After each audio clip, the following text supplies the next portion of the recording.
In our presentation later, I will be doing slides 1 to 4, Aiman will be doing slides 6 to 9, Haziq will be doing slides 10 to 17, Danish will be doing slides 18 to 22, and Rasi will be doing slides 23 to 27. Hello everyone, for Managing Diversity at Work, my group will be doing a company on Allianz SE. Allianz is now one of the world's largest insurance company, as well as Europe's stock market index. The company considers the following dimensions to ensure diversity: gender, sexual orientation, age, nationality, cultural ethnicity, physical or mental disabilities. The company has zero tolerance for discrimination or harassment of any form. Allianz is now creating an inclusive workplace that fosters diversity in all forms. The key business areas for Allianz are asset management, business insurance, health and life insurance, as well as property and casualty insurance. Thank you, Naim. Now, I'll be sharing about the overall diversity strategies of Allianz. Allianz believes in diversity, equality of opportunities, and inclusion. They are committed to provide a fair environment where its employees can succeed regardless of their gender, age, ethnicity, disability, religion, sexual orientation, or cultural background. The aim of the company is to ensure that everybody in the company is treated equally and has a fair environment at work.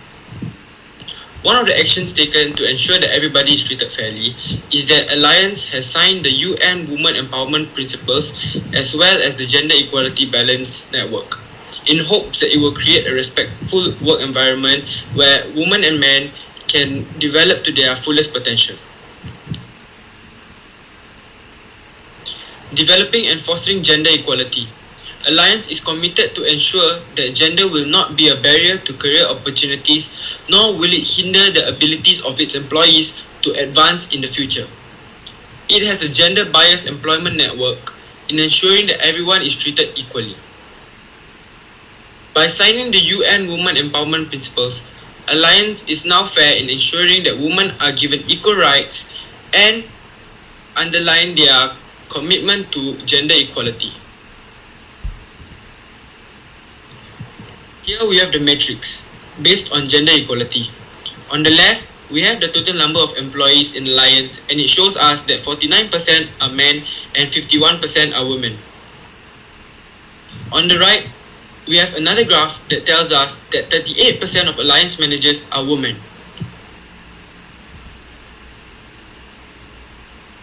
Results. The matrix shows the recent total number of employees with signing the UN Women Empowerment Principles at almost a balanced percentage, and 38% of managers are women. Having a gender equality based networks has also been proven with the 49% for men and 51% for women, ensuring the employment of gender equality. They have a balanced leadership representatives amongst the employee and also a principle to follow, which is as follows: equal work and equal values for all employees. Thank you. I will now pass the time to Haziq.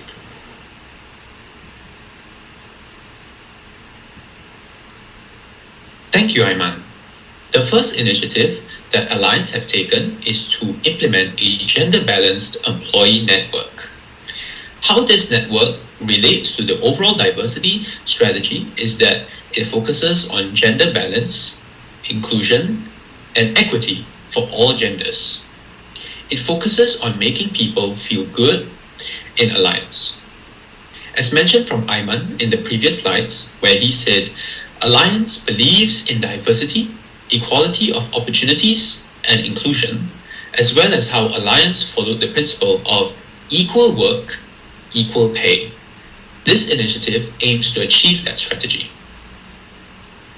The name of this gender-balanced employee network is called Allianz NEO, where NEO stands for Networking, Engagement, and Opportunities.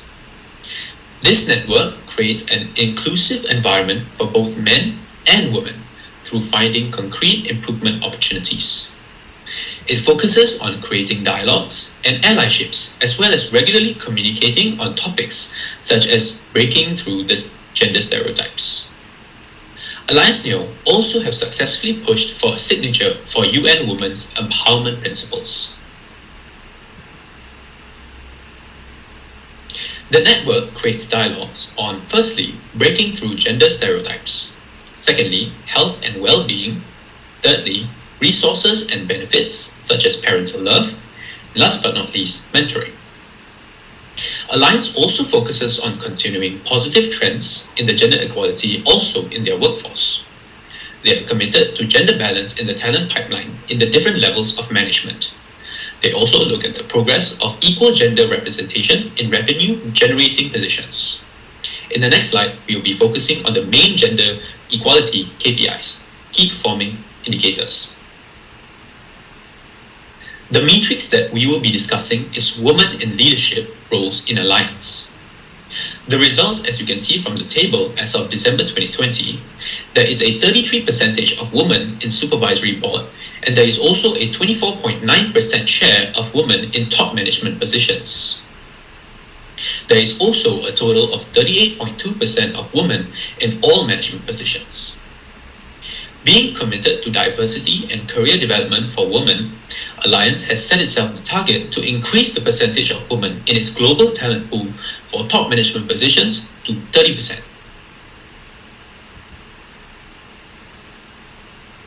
Now, in conclusion, there is now a higher percentage of women in leadership with a 38.2% in management positions. Alliance Neo has also successfully pushed for a signature for UN Women's Empowerment Principles. Last but not least, it was able to connect all networks on the topic of gender equity.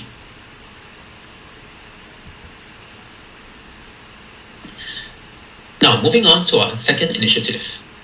The second initiative that Alliance have taken is to implement Alliance Pride, where it focuses on LGBT community inclusion within the company. How this initiative fits into the overall diversity strategy is that it promotes diversity and inclusion for all genders, particularly focusing on LGBTQ. As mentioned from Ayman in the previous slide, where he said, Alliance aims to ensure that all employees are treated equally and has a fair environment of work, as well as how Alliance aims to develop and foster gender equality. This initiative aims to achieve that strategy. Alliance Pride is a global network that encourages corporate culture that values the diversity of all employees, independent of their gender and sexual orientation. It makes the most of their talents, and it creates a working environment free from all forms of discrimination. Alliance Pride have also supported and signed the UN Free and Equal LGBTI Standards of Conduct. The Alliance Pride Network aims to, firstly, provide a platform for LGBT+ and their supporters within Alliance. Secondly, to raise awareness about the subject of LGBT+ and promote mutual respect. Thirdly, to establish a network of experts for all LGBT+ issues within the Alliance group.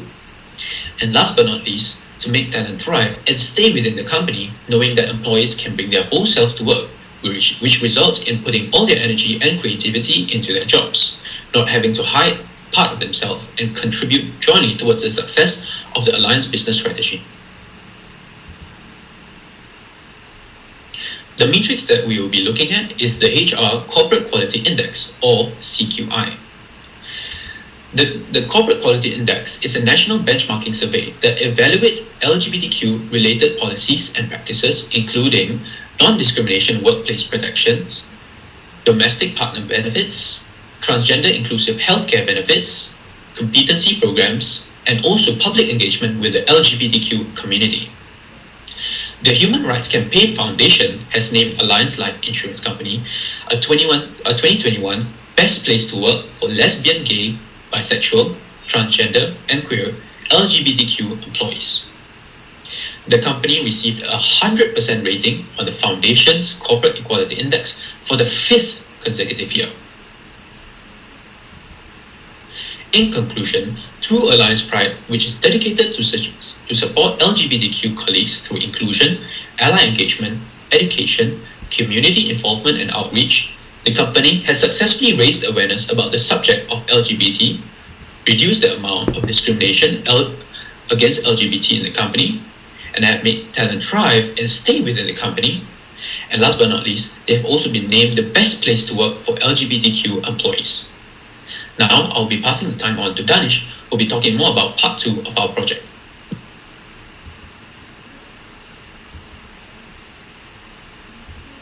In part 2, we will be sharing more about an example of a strategy that was done by a local company to make an effort in building a diverse and inclusive work environment in their workforce. The element of diversity that we would be focusing on would be PWDs. It was reported by the Comprehensive Labour Force Survey that 72% of the resident PWDs in Singapore are either unemployed or outside of the labour force. This only means that 3 out of 10 persons with disabilities are employed. The reasons that were cited by the unemployed percentage of PWDs were related to their health or disabilities, causing them to be out of the labour force. Another factor that contributed to the unemployment rate of PWDs would be COVID-19, as it has caused most employers to overlook inclusive hiring, making it more difficult for PWDs and others to secure jobs as well.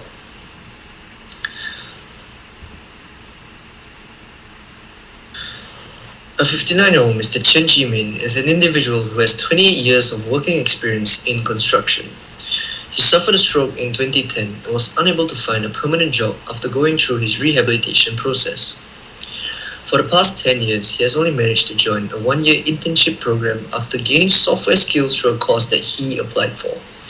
But he went jobless again as the company that he worked with was unable to find a permanent employment for him. Despite his determination and efforts to getting employed, the jobs that he were offered were either low paying or rejected him later on with the reason that he does not have the right skills. This is one of the many cases which proves the issue concerning PWDs seeking employment in Singapore. The United Overseas Bank is one of the few local companies that has taken an extra step into introducing an initiative that reinforces inclusiveness in their workplace. At UOB ScanHub, the employees work on the checking, digitization, and archiving of customer documents. Employees who work here must possess a sharp eye for detail and a methodical approach, qualities that match the abilities of persons with autism. In 2013, alongside the Autism Resource Centre's Employment Department, UOB redesigned work processes, modified its office environment, and developed structured training programs to enable persons with autism to work at their ScanHub Operations Centre. UOB ensured that the people working at ScanHub are well equipped with soft and hard skills to promote sustainability of this initiative and its effects. Now, I'll be talking about how UOB ScanHub has created an inclusive environment for hiring people with disabilities. In collaboration with the Autism Resource Centre, UOB has ensured that there are amenities in its workplace to assist persons with disabilities. An example would be two-way cabinets, which allow for a more efficient document flow, as well as customized arrangements to accommodate with autism. Such arrangements have also helped employees with hearing impairments. They also provide counselling to ensure the mental health of employees with disabilities. Persons with disabilities are also assigned work buddies to help them adjust to the work environment. The supervisors also receive training on how to better manage people with autism. This reduces the learning curve and ensures a smoother work life.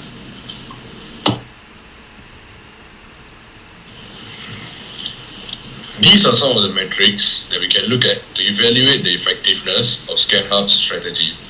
There has been an increase in employees with disabilities from 17 in 2013 to 25 in 2015, while the employee turnover rate has also dropped from 50% in 2013 to 5% in 2015. Overall work productivity has also increased. Approximately 40% of employees performed above set key performance indicators, also known as KPIs, in January 2015 when they were first implemented. The percentage doubled by December the same year, with 80% of employees performing above set KPIs. Besides that, it was also reported that the rest of the organization had been receptive to the work being done at ScanHub to ensure a more diverse workplace.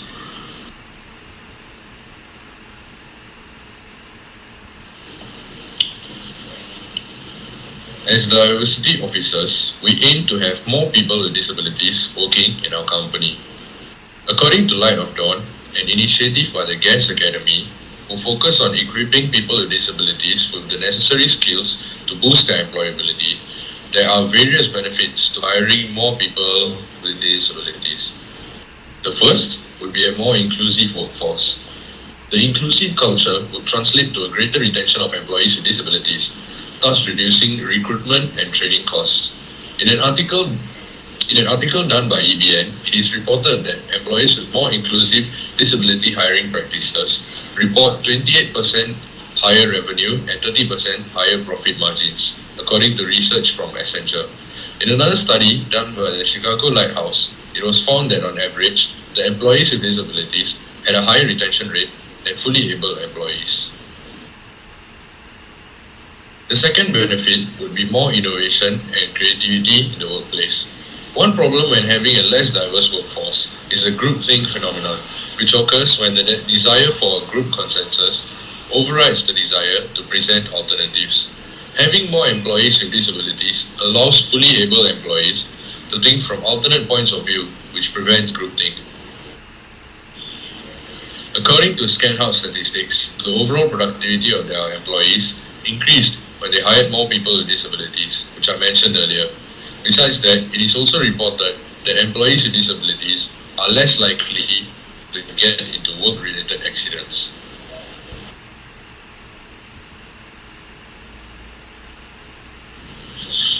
When it comes to hiring more people with disabilities, we want to sort of emulate ScanHub's success.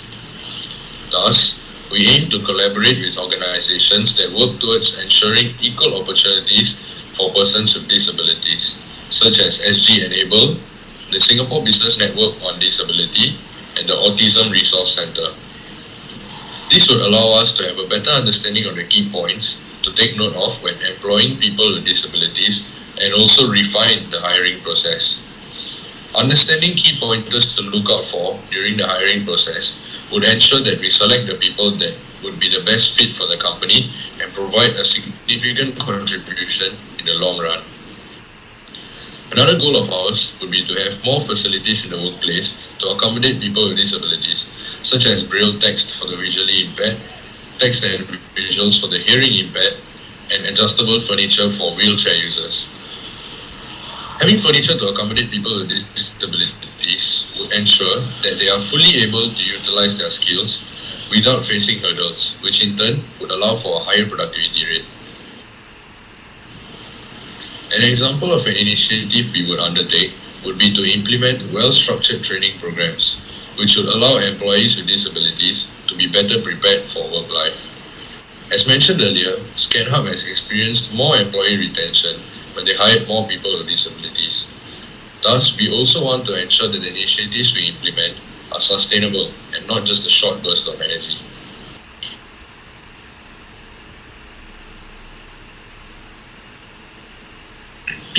In conclusion, these are some of our learning points we have throughout the course of the project.